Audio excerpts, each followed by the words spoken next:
Ito na yung araw na hinihintay natin, guys. Ito na yung araw na panggabi ako. Grabe, sinubukan kong para makapag-ready ako, guys. Sinubukan ko kagabi na wag matulog. Pero ang nangyari, so parang di ako makatulog kagabi. Nag-edit na lang ako. Sorry. Nag-edit na lang ako ng mga materials namin para sa in-cinema. Pero around mga 2 a.m., inantok na ako. Sabi ko talaga hindi ko na kaya. So, tinulog ko, pero para antukin pa rin ako ng umaga, nag-alarm ako ng 4 a.m. So, yun. So, from 2 to 4, nakatulog ako. So, 2 oras ang tulog ko kagabi. Pero nag-alarm ng 4 a.m., di naman ako tumayo. Nakahiga lang ako. So, papikit-pikit pa rin, ganyan-ganyan. Hanggang yung pinaka 5 a.m., yun yung talagang di na ako nakatulog. Yun yung nakahiga na ako pero gising na yung diwa ko. Tapos, ayan, namalengke na kami ni Mia. Nung around 8 a.m. yan, tumayo na kami ni Mia para mamalengke. Nag-almusal muna kami sa labas. Tapos, around 2 p.m. Ng tanghali, kanina, sinubukan ko na matulog.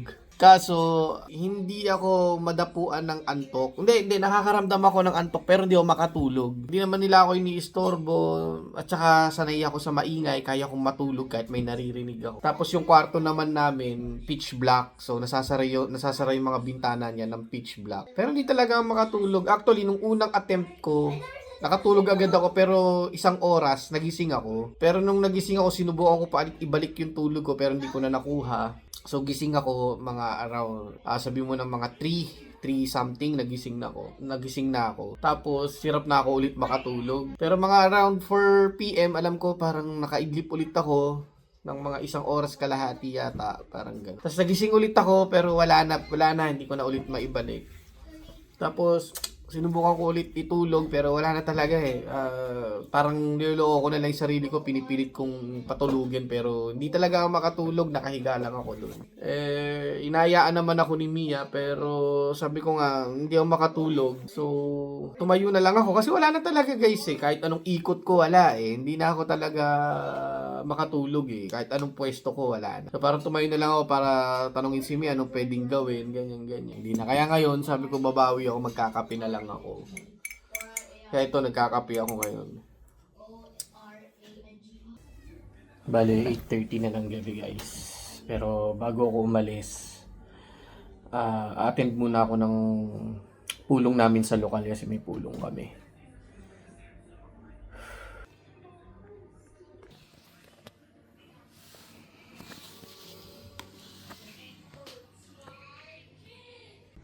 This is it, pansit.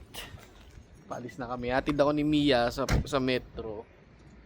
At bukas pa naman ng metro, so aabutan ko pa. At makakarating pa ako ng sentro. Ay, naka. Good luck sa akin. Sana wag akong antukin sa kalagitnaan ng trabaho. Mamma mia. It will be a long night for me, guys. Pero feeling ko naman, since may mga gagawin ka, Oo naman. siguro yung mga last hours, yun yung pinakamatagal lumipas. Oo. Feeling ko siguro kaya hindi ako makatulog kanina. Parang nagkaka-anxiety ako eh. Parang masyado kong iniisip. Parang na-overthink ko yung gagawin ko, yung mga, ano bang mangyayari, yung mga gano'n, ano kaya mangyayari. Normal. Pero para kaya sa akin, siguro hindi ako makatulog kanina. it's exciting kasi yun yung matagal mo nang hinihintay, yun na yung official na kumbaga Opening namin. Yeah. opening na and all. Well, actually, hindi pa naman siya talagang opening na, baga soft opening lang to. Kaya lang naman kami nag-open dahil may mga guest kami na mga journalista or journalist na mga galing pa sa ibang bansa. So napilitan na, hindi naman sa napilitan pero kumbaga it's part of it's part of the promotion. Oo, na i-accommodate na namin sila. Actually, ang pinaparentahan pa lang namin ay 4th and 5th floor. Yung 3rd pababa hanggang 1st floor medyo hindi pa. patuloy pang nire-ready yung ano na yon, yung part na yon ng hotel. So yun, di ko alam pa nag-check out yan kung may mga darating. Kasi alam ko mga by Monday or Tuesday check out na yung mga guests namin na dumating nung Friday, Saturday, Sunday. So I think Monday magche-check out yung mga yan. Maganda lang sa gabi, walang boss, kami ang boss. Sabi, tingnan natin guys kung anong mangyayari. At masyadong madilim sa kotse.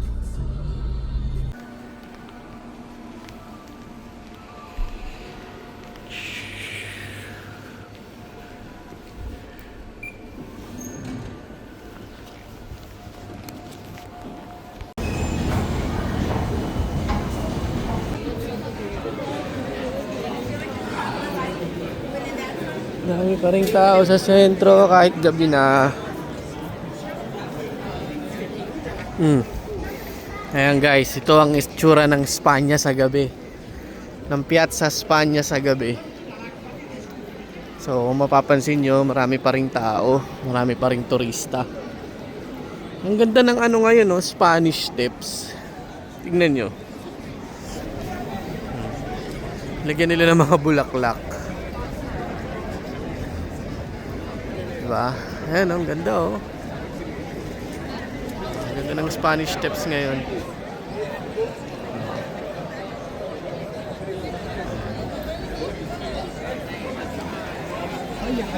Dito sa Fontana, ang daming tambay. Daming nakaupo. Ayan, buhay na buhay pang Spanya sa gabi. Alam nyo ba guys, first time ko lang trabaho ng panggabi dito sa Italia. So ito yung actually parang sa buong buhay ko yata hindi pa ako nakakapagpanggabi. Ay hindi, nung nasa Pilipinas pala kami ni Mia, nung nagwo-work from home kami ni Mia. May nagpapanggabi ako noon, natatandaan ko. Pero work from home yun. Ito yung talagang lalabas ka. Tingnan natin kung kakayanin ko, no? Dahil tulad nga ng sabi ko sa inyo kanina, medyo paputol-putol yung tulog natin ng umaga. Tapos yung gabi nga, parang 2 oras lang yung tinulog natin. Dahil nga, ang plano ko ay matulog ng umaga. Kaso, ewan, di ako nakatulog. Actually, maaga pa ako. 9:30 pa lang. Siguro papasok ako alas 10 kasi 10:30 pa naman yung duty ko. So dito muna ako sa labas. Malayo, naglalakad pa naman ako, siguro mga ano pa.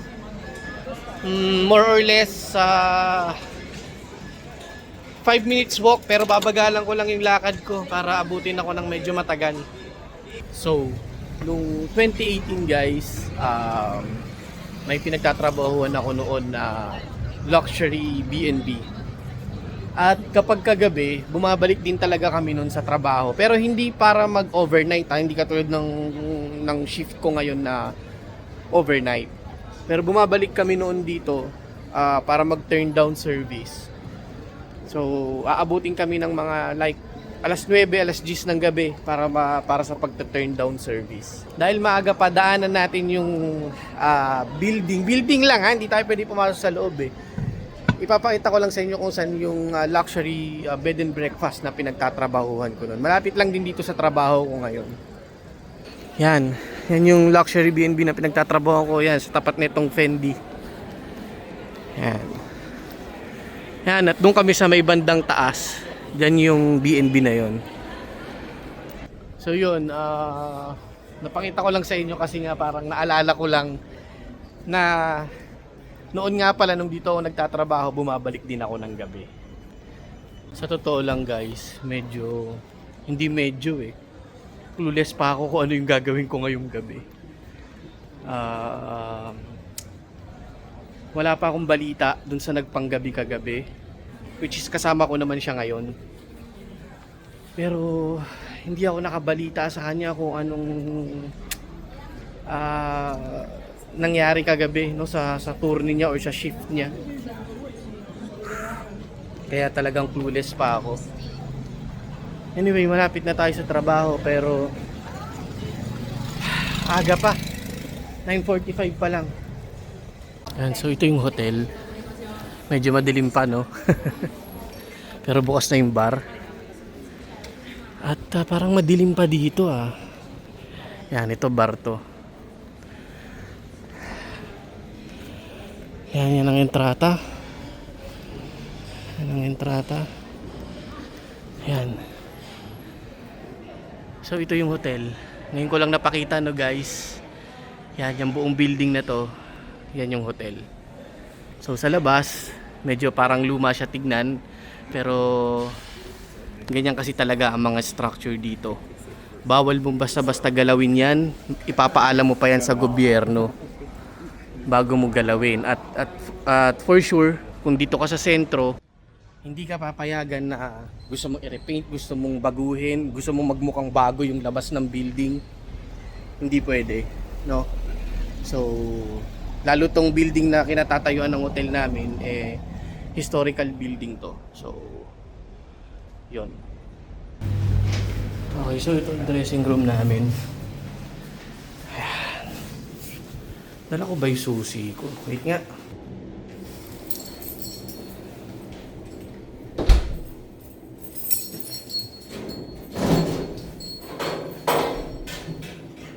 Ito pa yung mga ginagamit kong damit nung nakaraan. Pero uwi ko na to bukas.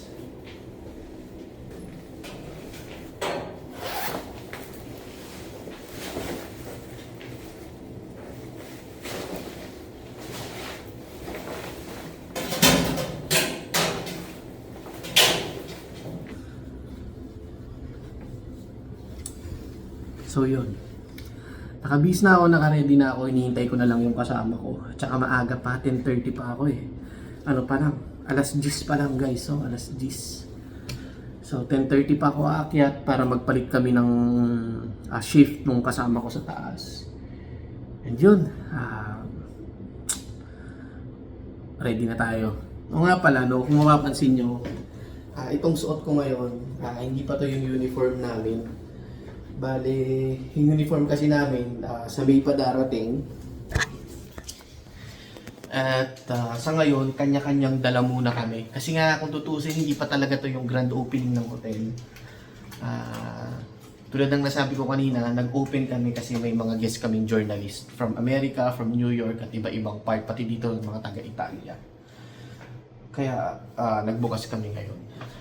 Anyway, balitahan ko kayo guys pagdating ng kasama ko. And update ko rin kayo kung ano yung mga gagawin natin dito hanggang mag-umaga. Medyo halo yung nararamdaman ko, excited na kinakabahan ba. Kasi parang siyempre nga tulad ng sabi ko, parang hindi ko alam kung ano yung i-expect ko pa dito, no? Pero mukhang magaan naman yung gabi pagpasok ko kanina. Tahimik na yung hotel. Bukod dito sa bar, no, yung pinakita ko sa inyo kanina. Siyempre, maraming mga nagpa-party doon, maraming guests. And yun. Yun, so mukhang kalmado naman ang gabi. And we'll see. Kung magugustuhan ko itong panggabi, siguro baka magpa-fix ako ng weekend na panggabi. Yung weekend, Sabado-Linggo. Kasi isa rin yun sa way ko para makasamba ako. Kasi kung magpapang-umaga ako ng turni or ng pang-umaga na shift, baka magka-problema ako sa pagsamba. Kasi ang pagsamba namin ng linggo umaga. So kung mag-shift ako ng panggabi, mas safe, no? Kasi makakauwi ako ng 7 AM ng linggo. Hindi ko na lang muna itutulog yon para makasamba ako ng dire-diretso. Then after pagsamba, saka ako uwi para matulog at mag-prepare naman ulit pagising sa gabi sa pagpasok ulit ng gabi, guys. So, yun ang pansamantalang pinaplano ko ngayon. Well, actually, most probably, ganun na yung gagawin ko. No? And yun nga, clueless pa ako ano yung mga mangyari. Sana magustuhan ko yung gabi para, at sana makisama rin yung katawan ko kasi sa edad natin, medyo may mga nararamdaman na tayo, no? And yun, tingnan natin guys. Yan, ito na yung restaurante. Ang ganda tignan nung Lucernario sa gabi. Kasi kita mo yung mga ilaw sa sa balcony. Ganda, no?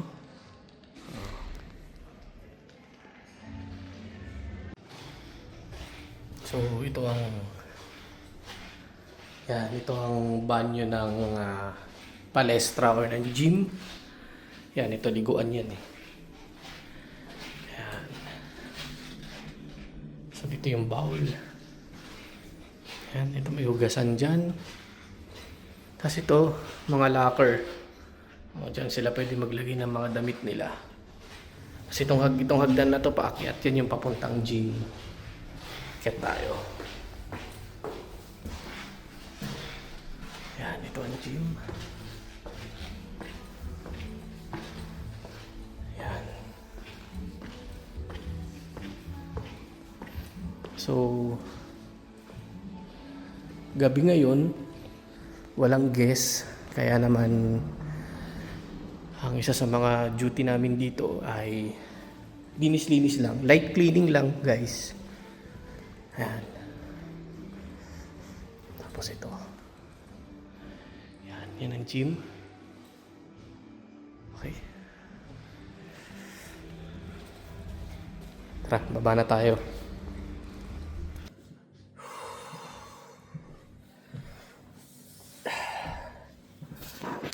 Hi guys, bale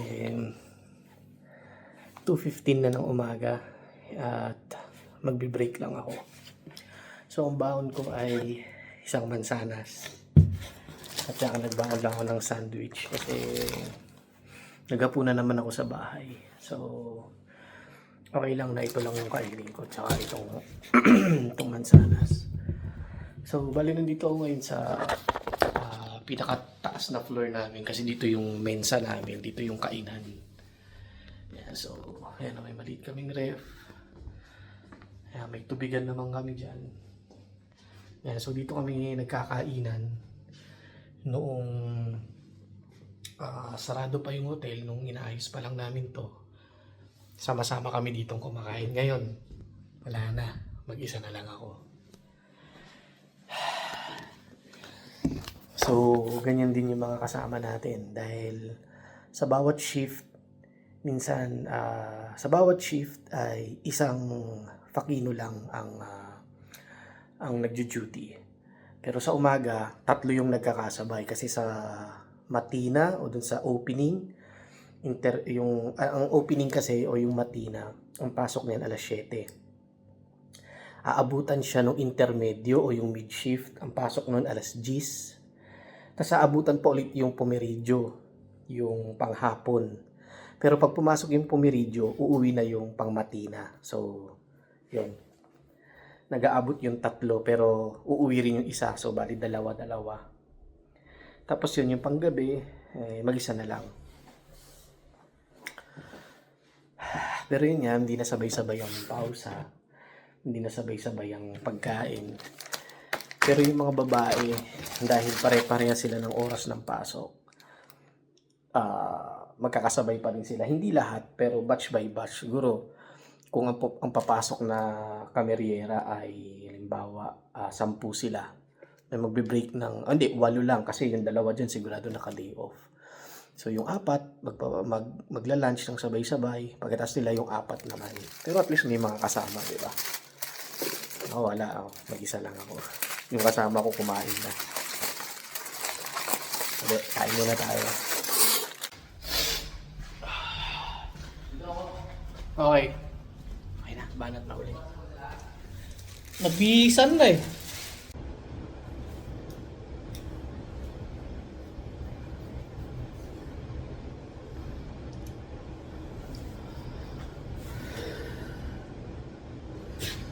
Bale, 4:15 na ng umaga, guys.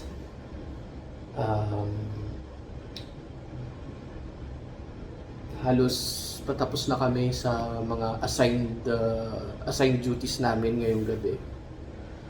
Kailangan lang namin balikan yung bar para labhan yung sahig. Pero halos patapos na kami sa namin, mga assigned duties namin. Yun nga lang, halos 3 oras pa ang hihintayin namin bago kami umuwi. Naantok na ako.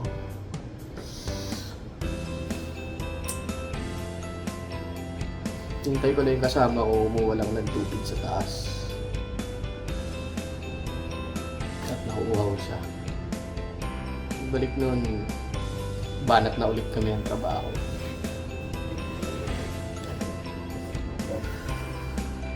Ayan, good morning na sa inyo guys. Balik ka, bababa ko lang ng metro. Ang oras, 7:37. Hinihintay ko na lang si Mia, susunduin niya ako. Magbabas na lang sana ako. Dahil inaasikaso niya yung mga bata at sasamba. Dahil medyo maaga-aga pa naman, sabi niya hintayin ko na raw siya, susunduin daw niya ako. Medyo inaantok na ako guys, pero hindi ko na itutulog to dahil pag tinulog ko to, delikado, baka hindi ako makasamba. So, kapag kape naman ako doon bago ako umalis. Pero sana effective ba?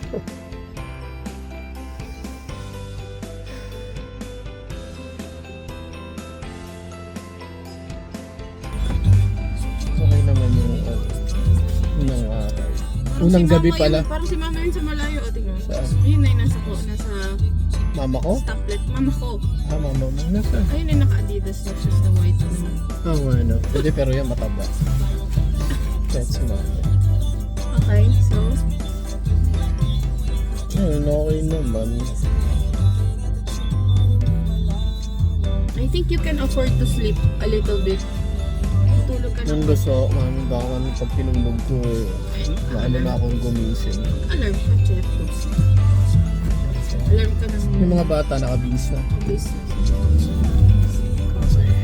Ako na lang magbibihis. Nagkulot ka ba kagabi? Yeah.